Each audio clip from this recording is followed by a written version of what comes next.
Well, good evening, ladies and gentlemen. My name is Jim Hill, and welcome to Niagara Parks Black History Speaker Series.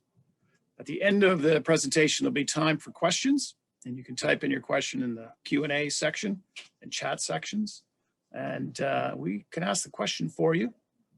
And tonight, I have the honor of introducing SaladinAllah.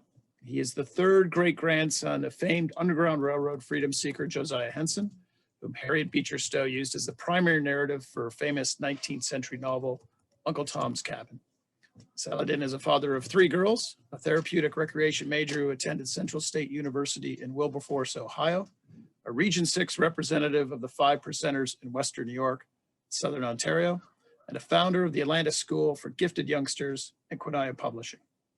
During his 10 years as a freelance writer, radio personality, and 22 years as a youth advocate, Saladin has been published in print and online in a wide range of publications and websites worldwide and created various youth programs, projects, and initiatives. In 2017, Saladin was nominated for the 21st Century Scholarship Award at the second annual BP Awards in Atlanta, Georgia. In 2018, a permanent life-size display and AV narrative of his family's experiences in the Underground Railroad was set up at the Niagara Falls Underground Railroad Heritage Center. 2018, as part of the Atlantis School for Gifted Youngsters, Saladin created 7 online youth outreach development courses, a Boys as Allies Rites of Passage program, and an Amazon Direct animation series. He is a featured historian in the IMAX McGillivray Films international documentary Into America's Wild, narrated by Morgan Freeman and hosted by Ariel Tuedo and John Harrington, and the 6-part docuseries Enslaved that was executive produced, starring Samuel L. Jackson and directed by 3-time Emmy Award-winning journalist Simcha Jacobovici. Saladin is the 2019 Martin Luther King Jr. Civil Rights Achievement Award recipient and is currently a commissioner for the Human Rights Commission in the city of Niagara Falls, New York. He's the president of Hamilton and Eads Genetic Research and Development, LLC, an elementary school educator, a visitor experience specialist and community liaison at the Niagara Falls Underground Railroad Heritage Center, and a public speaker. Ladies and gentlemen, SaladinAllah.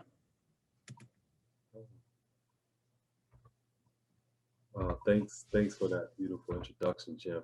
Can everybody see my head in the screen? Because that bio, I think my head grew like 2 inches, so I have to move back a little bit. Could you hear me clear?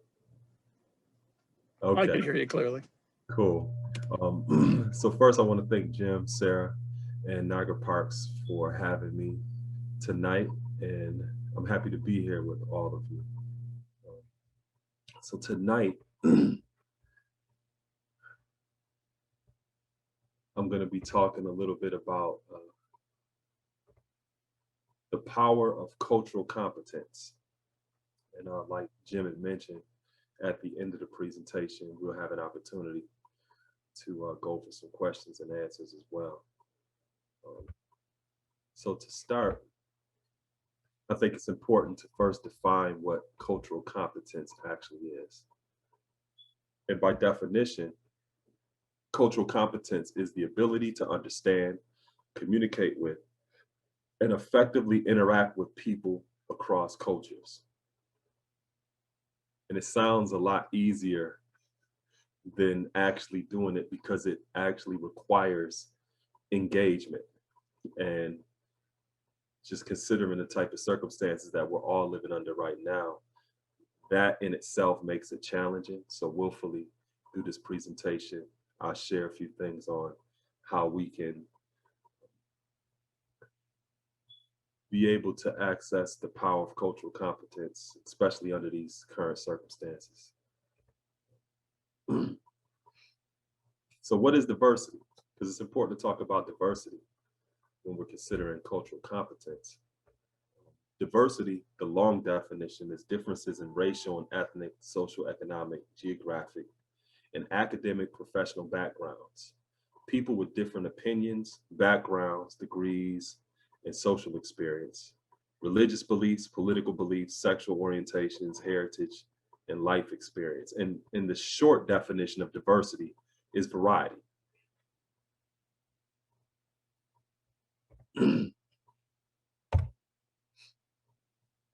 So I thought we could kind of start with something a little bit light before we get into some of the main course of the conversation in terms of cultural competence. And I want to just talk a little bit about the history of credit card machines. It's pretty interesting. And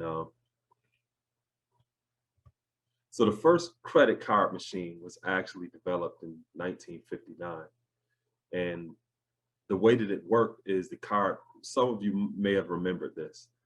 The card holder's name, address, and unique identification number were marked with cards, and this enabled merchants to produce an imprint on carbon paper slips intended for the bank, merchant, and customer as proof of purchase. So when they would actually put the card in the machine, for those of you who've never seen this relic before, they put the card in the machine and then they slide it to the right, and it would imprint on carbon paper, and that would actually be the receipt, the proof of purchase. And those actual forms of paper would be saved. Now, the second credit card machine was a little bit more sophisticated, and it was developed in 1970. And what it did is it began to add a magnetic strip to cards. And to those payment cards, the card began to incorporate an electronic aspect to that system. So the first system was more manual, and it wasn't until 1970, actually 1979, where you had the first electronic card machine that was produced by Visa. And it is also in line with the shift in technology during this time period. So this was also the year when Master Change became MasterCard, and credit card machines were replaced to include magnetic strips. Now, by the 1980s to the present, again, with the growth of technology, you started to see changes in the way that credit card machines actually function. They became a lot more efficient. And with the development of the internet, not only did you have credit card machines, the electronic ones that use a stationary landline, but you also begin to see these portable and wireless credit card machines. So I got a question that I wanted somebody to put in the chat. When you look at these credit card machines, what do you notice?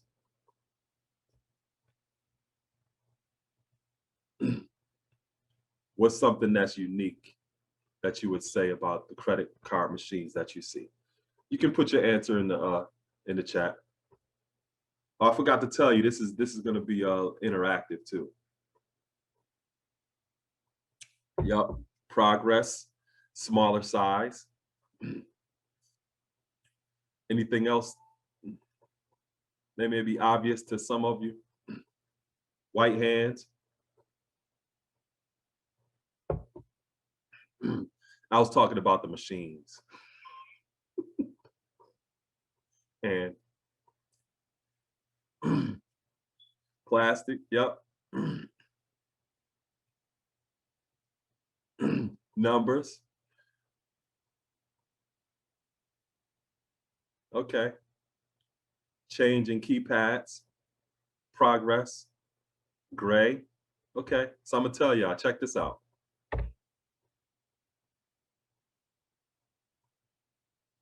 I give you a minute to look at it. Exactly, David. Exactly. All of these credit card machines, this technology was created for right-hand dominant people.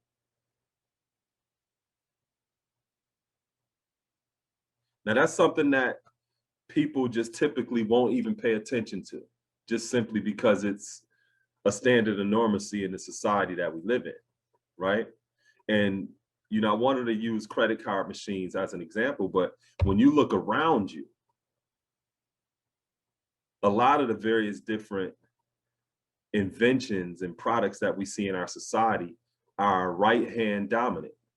even a pack of Oreo cookies. Well, I'm not sure what your Oreo cookies look like over there on the Canadian side, but the ones over here on the American side, they're right-hand dominant too. In fact, a few years back, there was some Oreo cookies that were created that were specifically made for left-handed people. So if you look at the image that you see before you, where you have the lift tab and you can open the Oreo cookies, they actually made packs of Oreos with the lift tab on the opposite side so that left-handed people can buy the cookies too. You look at video game joysticks, even a basic ruler. You know, so a lot of these inventions, a lot of these products, they weren't made with left-handed people in mind, because left-handed people are considered minorities, right? And when you look at the definition of minority, it means of minor importance or significance. So in the minds of people who are creating products and objects like this, a person that's left-handed is really of minor significance, right? And this is something that we can all understand, we can all relate to in terms of right-hand dominance within this society. So how does this actually impact society, right? Because some people might shrug their shoulders and say, hey, yeah, whatever, that's really not significant. But to a left-handed person, you know, that is pretty significant. They're reminded of the fact that they live in a right-handed dominant society every single day. And not only are they reminded of that, but they're also reminded that most people are just completely unaware of it. And when it is brought to some people's attention, a lot of people just simply don't care, because again, left-handed people are considered minorities. So their perspectives or their concerns are of lesser importance and significance considering the dominant society.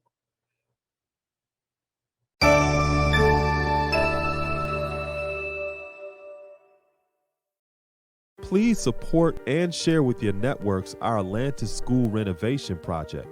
Through a recently acquired property here in the city of Niagara Falls, New York, we are doing renovations to establish an early childhood learning center and after-school program for youth in our city.